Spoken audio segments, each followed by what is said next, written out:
Sir నమస్కారం sir. నమస్తే అండి. సార్ ఏపీలో ఎలక్షన్స్ కంటే ముందర ఇరు శిబిరాల నుంచి వైసీపీ నుంచి, టీడీపీ నుంచి పొలిటికల్ సినిమాలు బాగానే వచ్చాయి సార్.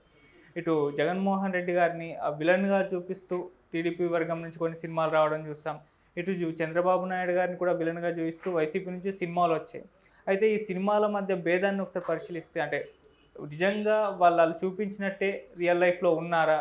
లేదా వాళ్ళు కావాలనే విధంగా మార్చి చూపించారా? ఈ సినిమాలో డిఫరెన్స్ ఏంటి? రియల్ లైఫ్‌లో వాళ్ళు ఉన్నది ఎలా? మీ ఒపీనియన్ ఏంటి సార్? దీనిలో కొంత భాగం అంటే జగన్‌ని విలన్‌గా చూపించటం అనే ప్రోగ్రాంలో ప్రధాన వాటా అంతా కూడా వివేకానంద రెడ్డి గారి హత్య ఆక్రమించుకుంది.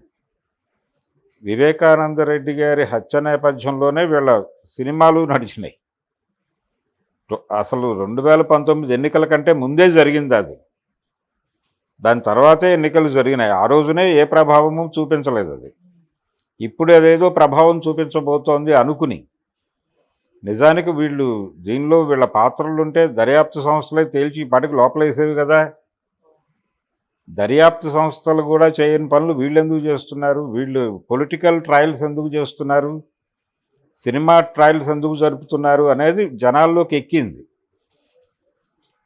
దాన్ని ఓవర్ డ్రామటైజ్ చేసి గందరగోళం చేస్తున్నారు అనేది. చివరికి వాళ్ళు అంటే ఒక వీడియో బయటకు వచ్చింది. అది జగన్మోహన్ రెడ్డి చేశాడు అని టీడీపీ వాళ్ళు అంటున్నప్పటికీ, ఆయనకి ద్వితీయ వివాహం అవటము, పిల్లడు అది చూపించారు. అయితే నిజానికి అక్కడ వివేకానంద రెడ్డి గారి మీద రాయలసీమలో కొన్ని అభిప్రాయాలు ఉన్నాయి.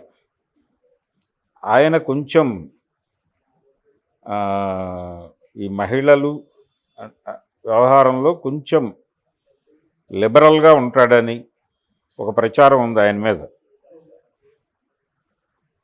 లిబరల్గా ఉండటము మహిళల విషయంలో అంటే దాన్ని యాక్చువల్ సెన్స్లో అర్థం చేసుకోవాలంటే కొంత ఆయనకి వివాహేతర సంబంధములు కలవు అనే. ఆయన పెద్దగా దాని గురించి ఫీల్ అవ్వడు. ఏదో అదొక ధోరణిగా నడుస్తుంది ఆయన జీవితం. అంత మాత్రం చేత సీరియస్ పొలిటీషియన్ కాదని నేను అంటలేదు. ఈ ప్రచారం ఉంది అక్కడ. దాన్ని దాచిపెట్టే ప్రయత్నం వీళ్ళు చేశారు. అది బయట పెడితే అనవసరమైన చెత్త అవుతుందనే ఉద్దేశంతో వైసీపీ కూడా దాన్ని బయటకు తీసుకొచ్చే ప్రయత్నం చేయలే. కాకపోతే సూచనప్రాయంగా ఆ వీడియో బయటేసాడు ఆయన. వాళ్ళు ఆ గ్రూప్ నుంచి బయటకు వచ్చింది ఆ వీడియో. ఓకే. అయితే జనరల్గా ఆయన హత్య జరిగిన పద్ధతి చూస్తే చాలా క్రూడ్ అండ్ క్రూయల్గానే జరిగింది.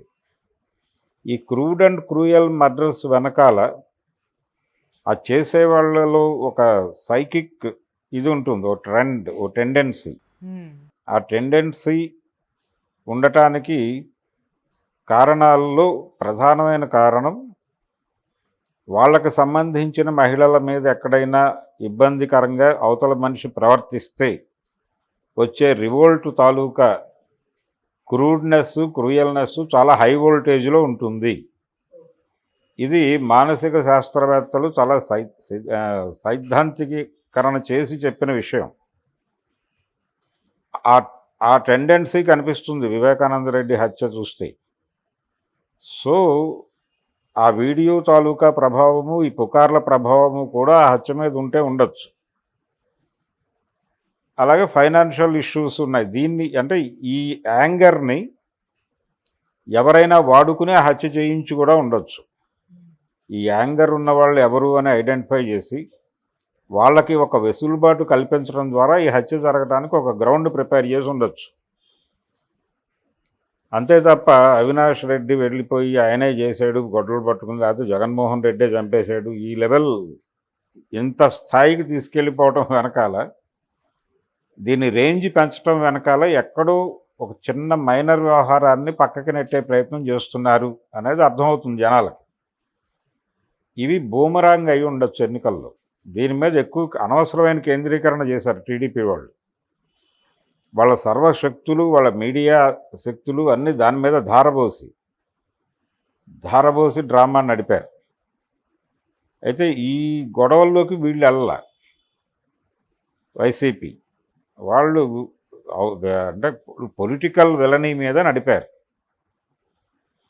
అలాగే జగన్మోహన్ రెడ్డి ప్రచారాల్లో కూడా పొలిటికల్ విలనీ దీని మీదే నడిపాడు తప్ప ఆయన crude and cruel villainy Chandrababu అనే ధోరణిలోకి వెళ్ళాల.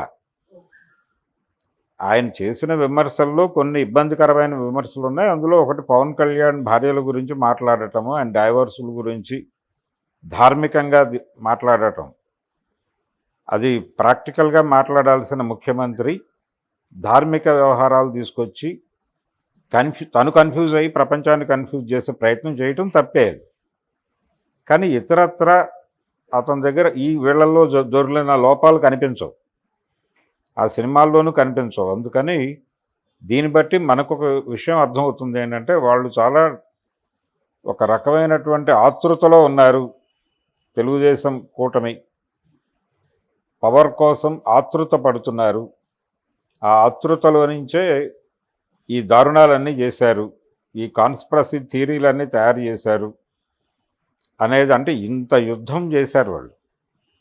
ఇంత యుద్ధాన్ని సమర్థవంతంగా ఎదుర్కొన్నాడా జగన్మోహన్ రెడ్డి లేదా అనేది రేపు రిజల్ట్స్ వచ్చాక తెలుస్తుంది.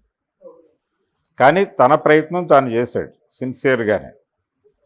ఆ సిన్సియర్ ఎఫర్ట్ జనాలకి కనెక్ట్ అయి ఉండొచ్చు అనేది ఒక అంచనా, వాళ్ళది బూమరాంగ్ అయి ఉండొచ్చు అనేది కూడా ఒక అంచనా. అంటే తెలుగుదేశం ఓటమికి కూడా ఇదే కారణం అవుతుంది. ఫర్దర్గా వాళ్ళు సినిమాల్లో చూపించింది, రాజకీయాల్లో మాట్లాడింది ఇదే వాళ్ళ కొంప ముంచే ఛాన్సెస్ ఉన్నాయి అనే అభిప్రాయం కూడా చాలామందిలో ఉంది.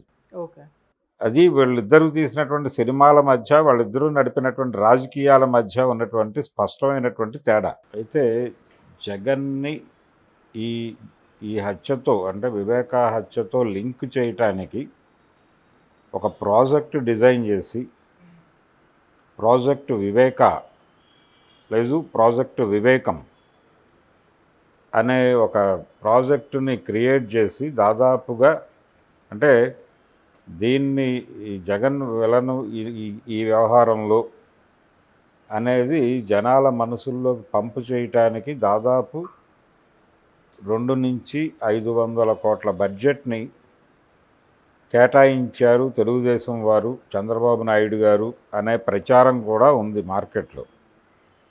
చేసినా చేసుండొచ్చు, ఎందుకంటే అంత ఆవిడ సునీత గారిని, షర్మిల గారిని ఈ టార్గెట్ ఓరియంటెడ్గా పెట్టి వీళ్ళ మీడియా మొత్తం దాని మీదే కేటాయించి, వీళ్ళ సోషల్ మీడియాలు అలాగే ప్రింట్ అండ్ ఎలక్ట్రానిక్ మీడియాలు అన్నీ కూడా అక్కడే కూర్చుని అదే పని మీద, వాళ్ళ యూట్యూబ్ ఛానల్స్ కూడా కేంద్రీకరించి అదే పని మీద రోజుకొక 15 నుంచి 20 షార్ట్స్ పెట్టడం. ఈ వ్యవహారం అంతా చూస్తే ఆ ప్రచారం నిజమే అనిపిస్తుంది, ఇంకా ఎక్కువ పెట్టారేమో అని కూడా అనిపిస్తుంది. బయట వినిపిస్తున్న మాట అయితే 200 to 500 crores వివేకా హత్యలో అవినాష్, జగను ఉన్నారు అనే విషయాన్ని జనాల మనసుల్లోకి పంపు చేయడానికి బడ్జెట్గా కేటాయించి ప్రాజెక్ట్ నడిపాడు చంద్రబాబు అని వినిపిస్తోంది. కానీ అంతకంటే ఎక్కువే పెట్టున్నాడేమో అనిపిస్తుంది. జరిగిన యాక్టివిటీ చూస్తే కనీసం 1000 కోట్లు ఖర్చు పెట్టాడేమో అనిపించే స్థాయిలో జరిగింది ఆ ప్రచారం. ప్రజల మనసుల్లోకి పంపు చేయడం కోసం వాళ్ళు చేసిన తాపత్రయం. నంబియార్ పూర్తి స్థాయి క్రూడ్ వెల్ని రామారావు గారి మా దైవం సినిమాలో ఉంటాడు ఆయన. అలా ఆ తరహా ధోరణి నడవటం చూస్తే ఇది పాలిటిక్స్లో కూడా ఇదే జరిగింది. జగన్మోహన్ రెడ్డి తన ఎన్నికల సభల్లో ప్రతిపక్షాల మీద కొన్ని విమర్శలు చేశాడు. చంద్రబాబు మీద చేశాడు, పవన్ కళ్యాణ్ మీద ఒక అర్థం లేని విమర్శ చేశాడు. చేసినప్పటికీ ప్రధాన భాగం అది కాదు. ప్రధాన భాగం తాను ఏమి చేశాడో చెప్పుకున్నాడు. ఏ పథకాలు తీసుకొచ్చాడు, ఎవరెవరికి ఎంతెంత డబ్బులు పంచాడో చెప్పుకున్నాడు. అది తప్ప రైటా అనేది వేరే గొడవ. చెప్పుకుని ఫర్దర్గా ఏం చేయబోతున్నాడో చెప్పుకున్నాడు. ఇది నచ్చితే మాత్రమే ఓటేయండి అని చెప్పాడు. అంతకు మించి అవతల వాళ్ళని తిట్టడానికి 70% కేటాయించి